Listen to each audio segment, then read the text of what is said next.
What up, gang? This your boy Music 101, and y'all back with another episode of Miss Me with the BS. Make sure y'all hit that like button, comment, subscribe, and turn on all post notifications so you don't miss a video. Peace, peace, peace. What's up, what's up, what's up? This is Miss Me with that BS.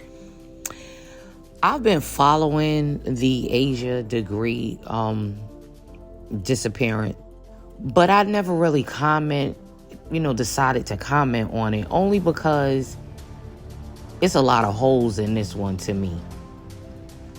Just like the Naziah Harris case, it's just, baffling when things are just hit with major roadblocks, especially with things of this nature. But let's dive into it. Check it out. Check it out. On a cold and rainy night in February 2000 in Shelby, North Carolina, a little girl named Asha Degree quietly slipped out of her home, never to be seen again. Asha was just 9 years old, a bright and shy fourth grader. She loved reading, playing basketball, and spending time with her family. By all accounts, Asha was a happy child, someone who had no reason to run away. But on the morning of February 14th, 2000, Valentine's Day, her parents discovered her bed was empty, and panic quickly spread through the Degree household.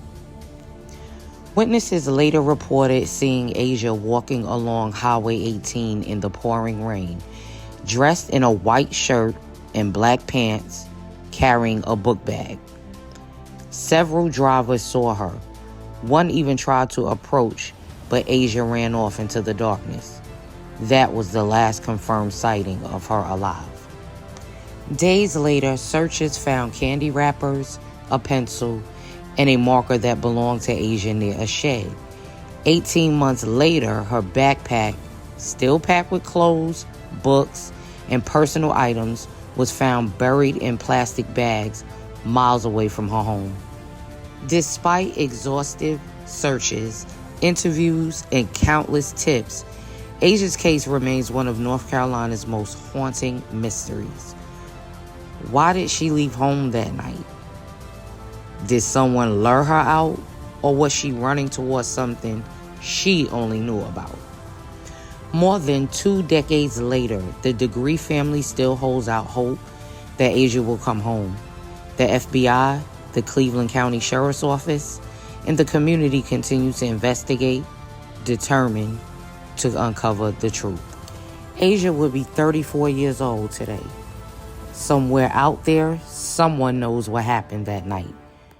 And until answers are found, the question remains, what happened to Asha Degree? Now, I found an older video that I thought was kind of interesting. It was an interview with Asha Degree's parents, and it was kind of enlightening on one simple fact. Check it out. Check it out.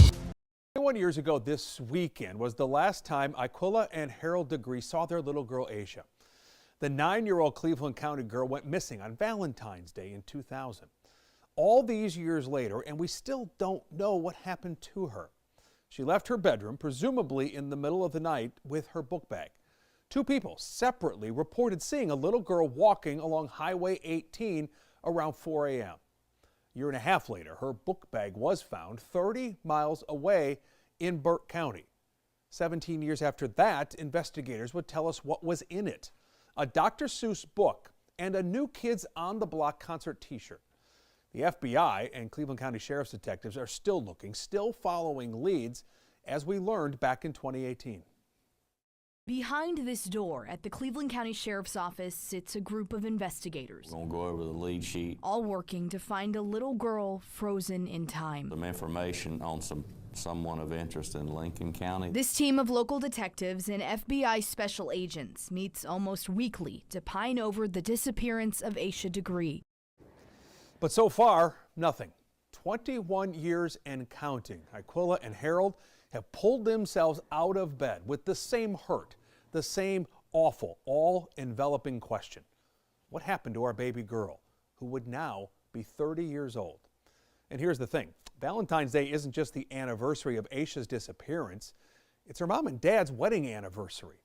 And as I found out when I met with them in their living room, their rock of a relationship is what keeps them moving forward. Now, that's what actually caught me. The day she disappeared is her parents' wedding anniversary. I may be reaching, so I'm going to digress.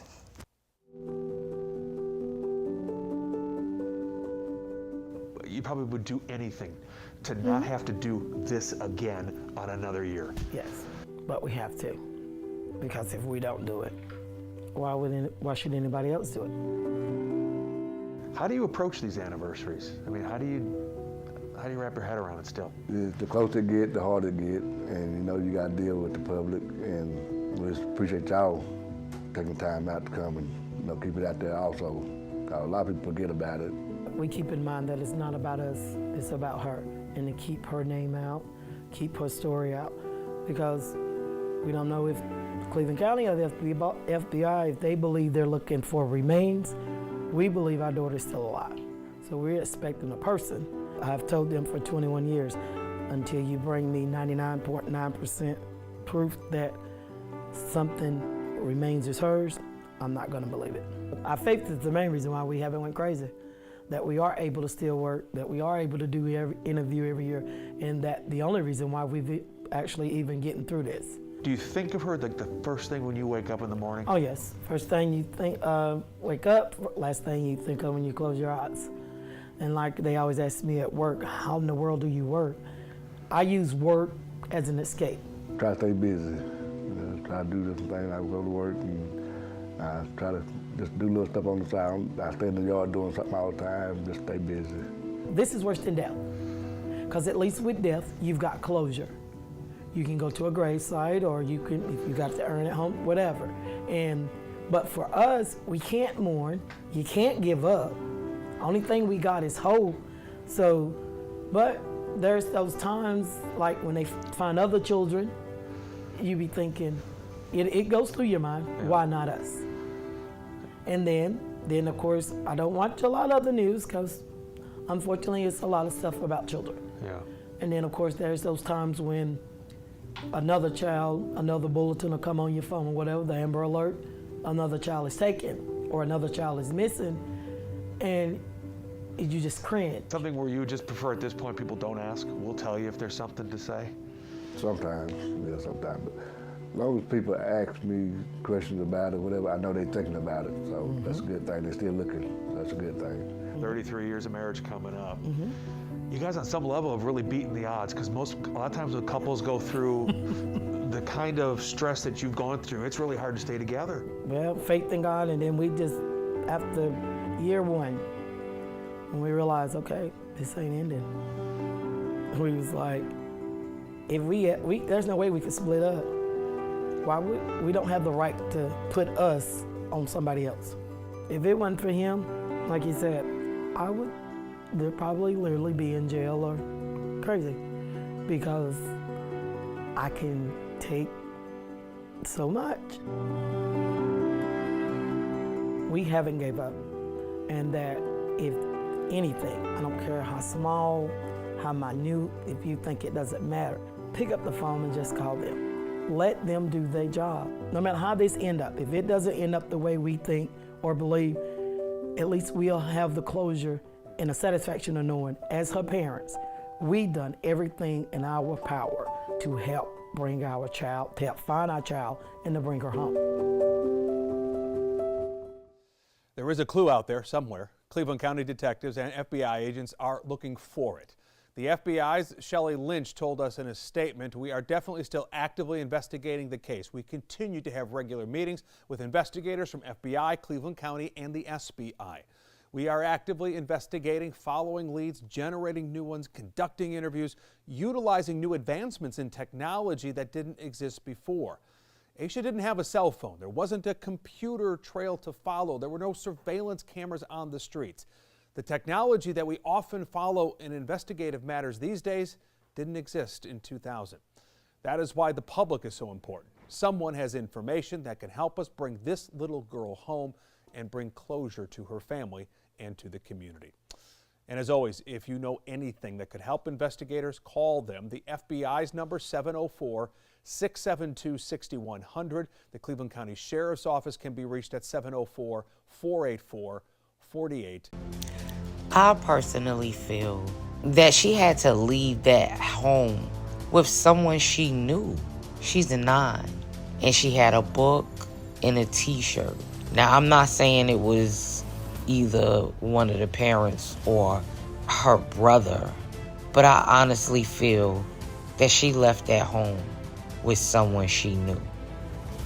Although, yes, eyewitnesses said that she was by herself, but to have been led out the house, she needs to be found. This case needs to definitely be solved. 34 years old now? It's crazy. Don't forget to like, comment, subscribe, definitely share. Peace.